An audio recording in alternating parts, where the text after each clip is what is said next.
Hey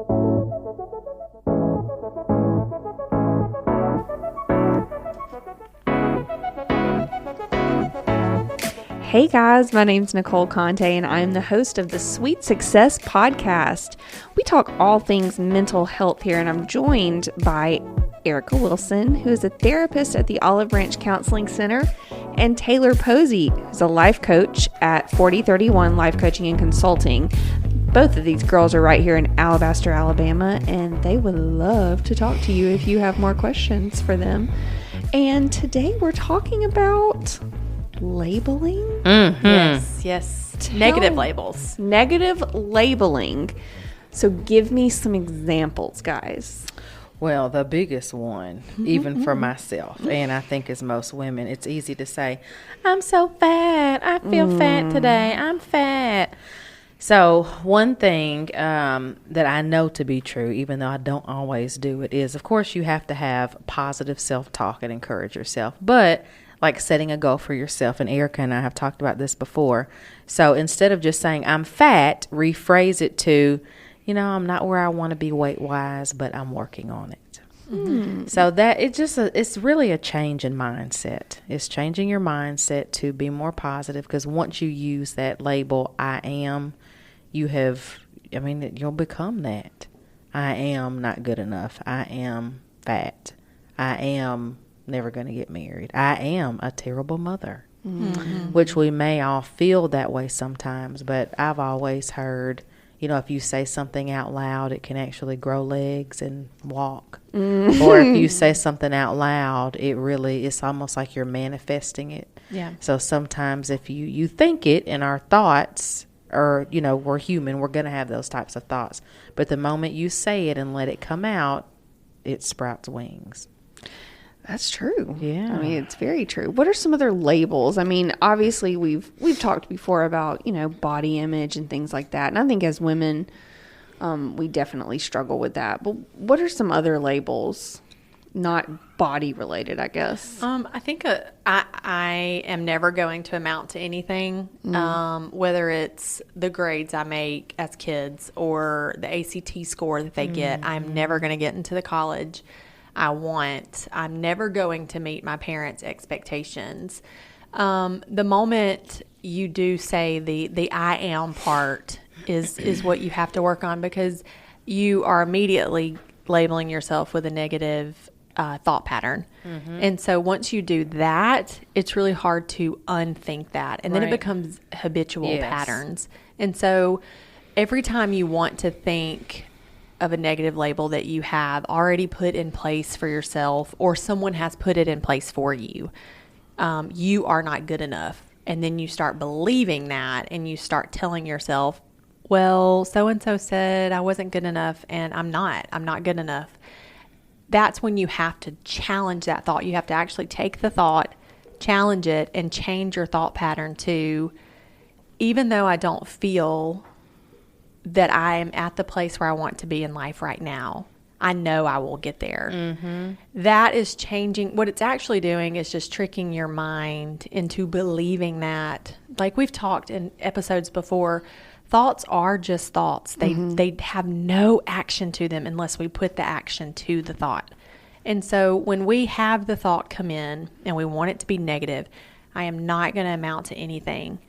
You can change that to, right now, I'm working on myself to meet the goals that I've set for myself. I haven't met them yet, but I know I will. I have clients that come in that bring me journals. They write in them daily. And I will go through and actually highlight every negative thought that they talk about their day. And they don't even notice it. But before we're finished, I have maybe highlighted half of the page where they have said, I don't feel like I'm worth anything. I am not a good wife. I am not a good mother. I am not a good daughter, son, whatever. And I feel this way because it's been validated by my spouse. It's been validated by my coworker. It's been validated by a friend of mine who is no longer a friend of. So they feel as though the thoughts have been validated because they've been told and those thoughts have been spoken to them or over them for so long. And so I will highlight those thoughts, and then I'll actually write beside them intrusive, untrue thought. Change your thought pattern. And then I will write something as your coworker doesn't define you. Right. Something along those lines. And it's something that they can go back and reread. Again, it's something we do weekly. And if they aren't, again, it's not something that will happen overnight. Right. Because these thought patterns, these negative labels, have been something we have put on us, or someone else has put on us for years. Usually. And we have begun to believe them so much so that we don't feel as though we can do the work to fix that thought pattern. Right. But we can. It's just a matter of changing how we think. Right. I am not good enough. I feel as though I'm not where I'm wanting to be right now, but I'm working to be my best self. Right. That is changing the thought pattern. Yeah. I think you hit the nail on the head when you said it becomes a habit. And for me personally, it started for me when I was 15. I took dance growing up, and I went to a magnet school. So dance was like a big deal. Like I did point shoes and all the things. And I just remember going backstage, like putting on my costume before we went out to a recital. And at 15 years old, I had just turned 15. And I remember looking at myself in the mirror. I'd looked at myself for years, but for whatever reason that day, I remember it vividly. I looked at myself and I said out loud, I am fat. And I don't know where it came from. I don't know, I don't know. But that was the moment for me. And I remember another girl in my dance class saying, girl, you just turned 15 and now all you do is you think you fat now. And I mean, it was kind of like laughable, but from that moment on, I never had an eating disorder or anything like that, but I've never really had a great body image of myself.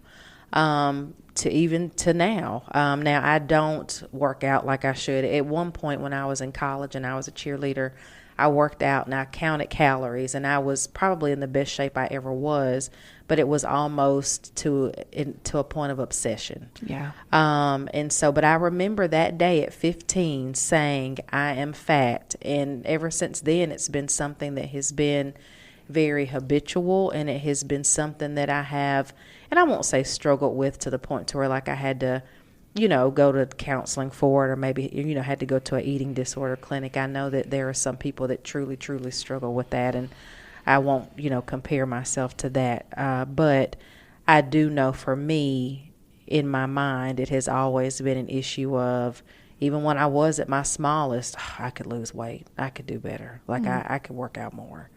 And so now I've kind of gotten to the point to where I'm not really happy with my weight, but I'm not obsessed with it like I once was. Yeah. But that day at the age of 15 really set me on a trajectory of nothing I do is good enough with my body. I could work out for 2 hours and I still felt like I needed to do more. Or I might not have sweets for a month, but I still felt like I needed to do more.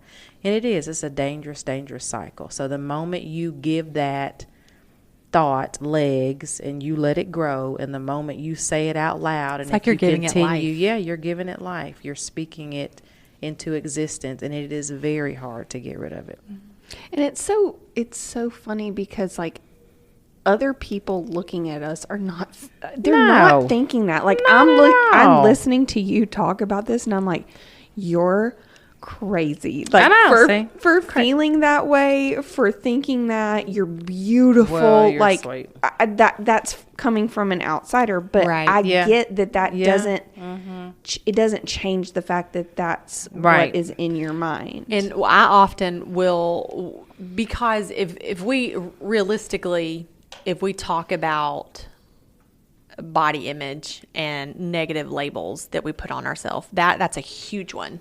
From females to males, from young kids to adults. That's right. Body image is a big negative label that we have put onto ourselves based on a comparison to either someone else we've seen, or to our past self, to who we want to look like, what we want to look like, or maybe it is health related. However, there are people out there who truly have a health condition of obesity That's that right. are overweight. That's exactly right. And they are working and doing their best to get better. Right. And if we have clients that come in with body image issues that they've labeled themselves as, I'm never going to look the way I want to look. I'm not going to have clothes fit me the way I want. I've had clients look at me and say, but you've never had to worry about your weight. And that's true. Yeah. And I will never pretend to put myself in their situation because I cannot imagine how they're imagining themselves. Right. However, I can, it's called, in therapy, it's called the empty chair technique. So I will have a client sitting in their chair, obviously, and then there's a chair beside them and it's empty. There's an empty chair there. And so I will have them imagine that I have brought in an obese person who's truly struggling with a health condition that they're trying to work on. And I say this, I've got this person sitting here who has a true health condition and I've got you here. And if we were to look at each other, who here has the health condition that we really need to work on? And then, I might get an eye roll and they recognize, well, this person beside me. That does not take away the label that they've given themselves. Yeah. They know it. Right. They know that they have not fallen into an actual, obesity is a huge, there's a crisis in Alabama, in our state. It's just it's a true health condition. So we don't want to take that for granted or even, No, not at all. make light of that. However, when we talk about people who have labeled themselves as being overweight, it's a habit. It's something that has come from years. Maybe their parents started making them watch what they were eating because of being an athlete, or because of counting the calories. They do Weight Watchers, and it's just something that they've watched forever. And it's been embedded into their brain. And so because we compare them to what's true and what's false does not take the negative label away. Right. It has to be the work of their own thought patterns Yes, ma'am. that takes the negative label away, Okay. that allows them to start thinking healthier about themselves and truly loving themselves for who they are inside and out. Yeah, thank you, Miss Wilson. You're welcome. We They're appreciate pointing you. at each other right now, so clearly this. Look, I all want my friend to have struggle with it. positive Yeah. thought patterns. Well, and we've been talking about weight because I think that is something that as women people deal with. But even if we switch gears to athletes, I'm never going to be as good as he is. I'm never going to make the team, or even other things. Like I look at people that are, for me, body image, and for a lot of women that's always been a big thing. But for other people it might be like Erica said earlier, I'm not good enough, I'm never going to get married, I'm never going to have kids, I'm never going to get that job, I'm stuck in this position. And it can be whatever it is that somebody might be struggling with. It is all about a mindset change and not using that term I am, nothing that would actually give that sentence life, because once you give it life, it is very hard. I just know from being 15 to now I'm 38, it is very hard to get rid of that label, no matter how much somebody tells you, oh, you're gorgeous, or oh, yeah, you're going to get that promotion. In the back of your mind, you're like, yeah, right, whatever. Like, you're just being nice. You're my husband. You have to say I'm beautiful. Or you're my best friend. You have to say that. So it really is, it is a mindset change that only that person, it's no matter how much life coaching or counseling they get, it is really up to that person to want to put in the work to have a different change in mindset. Yeah, another practice that I have clients do is write down.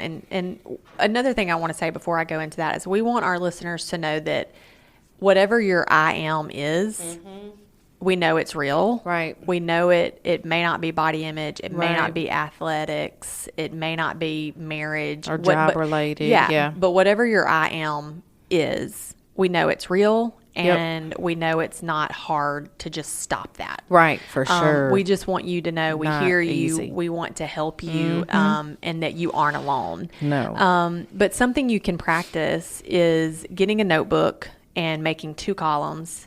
One column being I am, and then your negative statements. But the other column is going to be, okay, so for example, we've been using I am not good enough. Right. So I am not good enough is in one column. The other column is I don't feel where I should be right now yet, but I'm getting there. Next line, I am overweight. Okay? The positive part of it is going to be I know I can be at a different weight if I work on myself, but I'm going to do this in a healthy way. And that is to protect yourself. It's to protect your brain. It's to protect your mind. So any I am statement and label that you've done to yourself or that someone else has done to you years ago that has become a habit or a thought pattern, you can relabel that. You can change your thought pattern, and it all has to do with changing the mindset. And you're actually tricking your brain into believing you gotta trick the your thought brain. pattern because your brain doesn't know what thought is true or false. And so the more positive you put in, the more positive comes out. But the more negative you put in and the more you feed it and the more you give life to that I am label of a negative thought, it's going to be your truth. That's so true. It's very true. It really is. And I think, too, as parents, and my mom by no means meant to make me have, the body image, whatever I have. But, there were times when she would say, and if she just wanted us to be healthy eaters, but I took it as, oh, I'm fat. But there were times where she would say, oh, maybe you don't need to have 2 honey buns, which I probably didn't need to have 2 honey buns. Right. But in my mind, I was like, oh, dang, she must think I'm big. I can't have 2 honey buns. So I have to be mindful with my own kids. Now, do they need to have an extra piece of cake? Or health-wise, no. It's not because I don't want them to be big, but it's, you don't need a lot of sugar. You just don't need that. But I do have to be mindful because of my own issues with body image. I've got to be mindful. And I've got 2 boys. So, their body image, of course, is a little bit different. And they're growing. So they're going to want to eat more. But I do have to be mindful of what I say to them as far as eating because I don't want it, even for them as young men, I don't want it to turn into, ooh, I'm big. I don't want to eat that.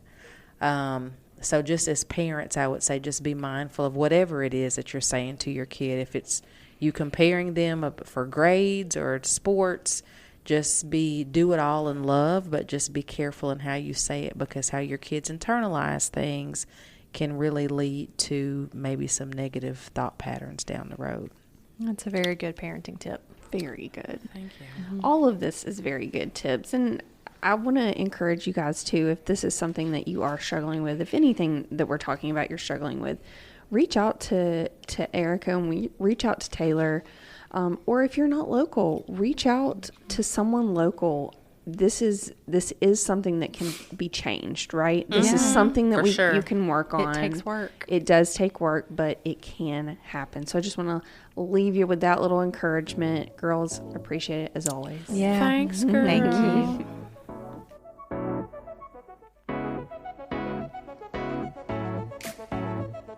You have been listening to the Sweet Success Podcast with licensed therapist Erica Wilson and certified life coach Taylar Posey.